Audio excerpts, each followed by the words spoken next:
Richard loves a good circus. I have a lower jaw. Like, even when it's something I love to see someone messing with an ATF audit. That's awesome. Yeah. I'll take that any day of the week. We are the Armed Attorneys. Today we're talking about ATF inspection that was interrupted by Marjorie Taylor Greene, Congresswoman. Now, this is kind of an interesting chain of events here. We don't normally see this quantity of agents. We don't normally see Congress showing up at gun facilities. So let's watch this video and talk about it. But before we begin, show your support for the Second Amendment by hitting that like button. It is normal. I mean, this is just a routine inspection that happens in Georgia. We have a lot of FFLs. All the FFLs, in a sense, get inspected some sort of time. So let me ask. But they come unexpectedly. It's not, you put it in the books. But not normal to be out of state. This has got 16 of them, and most of them are all from out of state. That's not normal. That's unprecedented.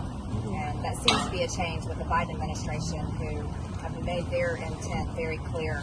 They're against the Second Amendment, and they're making that well known to gun owners and gun dealers.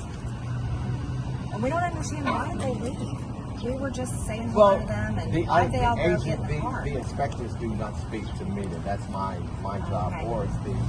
But we're not media. We're members of Congress. And again, they don't know that they're instructed. No, they knew it. We told them. We introduced ourselves. Told them who we are. It's kind of like, we're represented by the people. We're elected to represent the people. I serve on the oversight committee. We all have committees we serve on. And we're here for the people to also basically hold the government accountable.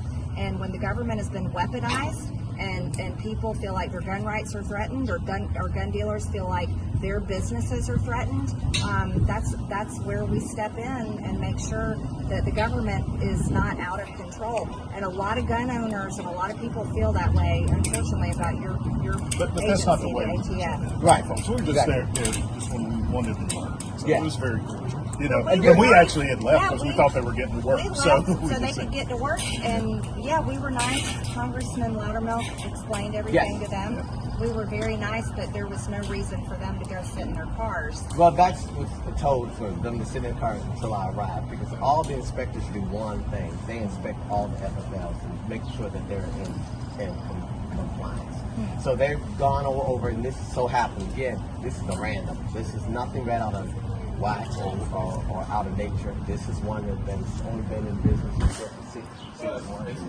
That's the most new MFL. Yeah, that's why it seemed like it was unusual. How long y'all been in business? For 25 years? 45 years. 45 years. 45 years. This is not a new business. 45 years. Their FFL was renewed in September.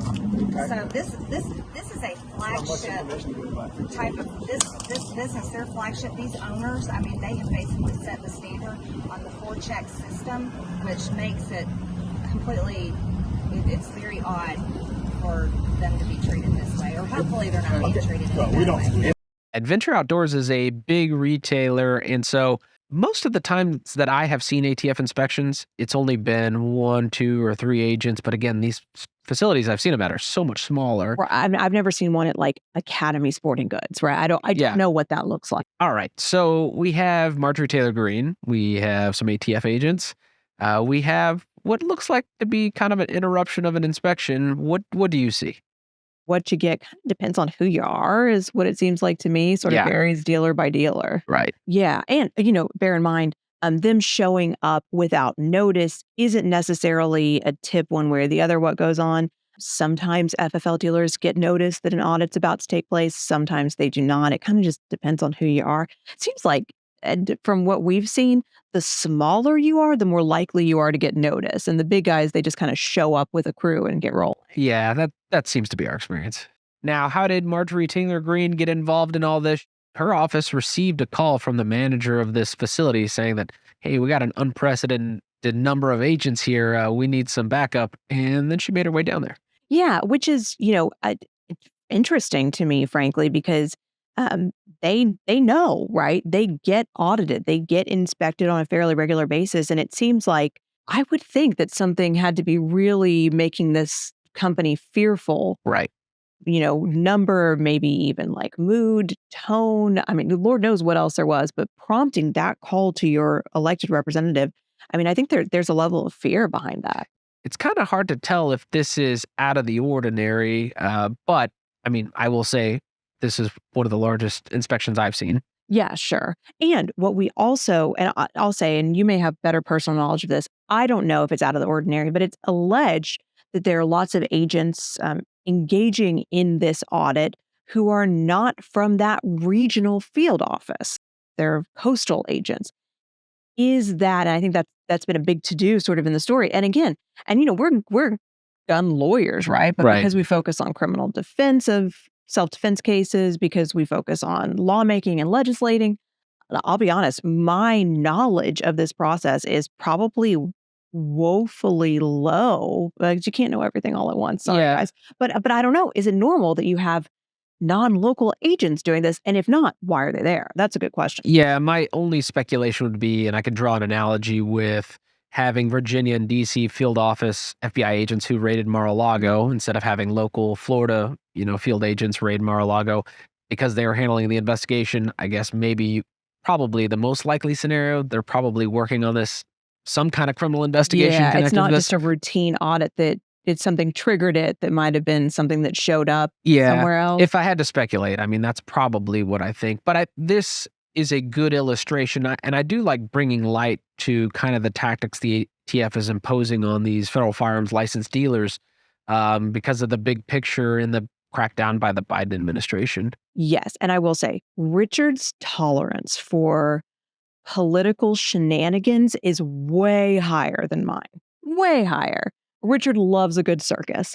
I have a lower tolerance. Like, even when it's something I love to see someone messing with an ATF audit. That's awesome. Yeah. And I'll take that any day of the week. At the same time, it's like, it's a political stunt. Like, what she's doing isn't actually moving the Yeah. ball anywhere. Well, you don't lose your First Amendment because you're in Congress. No, I'm not saying you do. But so anyway, I think the reason why, it is, I like that this is happening in such a public fashion, is to start again or continue this conversation about what is the ATF doing to FFL dealers under the direction of the Biden administration.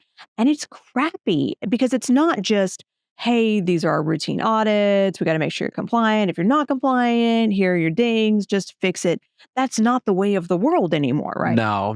And the goalposts have moved, prior to this, and what, most businesses operated under the assumptions that, I'm really only going to get in trouble if I make a willful violation. If I know this guy isn't a Texas resident and I, fudge it, Right. or if I facilitate somebody to commit a crime, that's really what the ATF and what the law says they shouldn't do. But now the goalpost moving, they're treating everything like a willful violation. Exactly. Zero tolerance license revocations is the name of the game today. And so, we're not talking about Richard goes in, tells the guy at the front desk, hey, this isn't for me. I'm buying it for my buddy outside. And the front desk guy goes, all right, cool, man, and sells it anyway. We're talking about like, he wrote USA where it says, what county do you live right. in? I mean, like, inputting, like, we're talking about clerical errors, Yeah. scrivener errors even. So we start yanking those licenses. Why do we start yanking those licenses? Because of things we've talked about before, because that's how the government gets all your records. Yeah, they run them out of business. The business has to turn them over to the ATF. The ATF centralizes them into a database. And there we go. We got our gun rich. And also, thank you, Biden administration, we don't destroy these records after 20 years anymore. They live in perpetuity. And so there is no FFL dealer who will continue their business in perpetuity, which means that at some point the federal government has this to compile in their database, because no FFL dealer lives forever, particularly not in this world in which we yank people's licenses over clerical mistakes. But I'm interested to see what you folks have to say. Do you think Marjorie Taylor Greene did the Second Amendment community a solid? Do y'all think this is a waste of time? I really, really want to know what y'all have to say, but we hope you enjoyed this discussion. If you did, consider subscribing, hitting that like button, and help us fight the anti-2A algorithm by sharing this video. And always question and comment for us below. Until next time, we're the Armed Attorneys.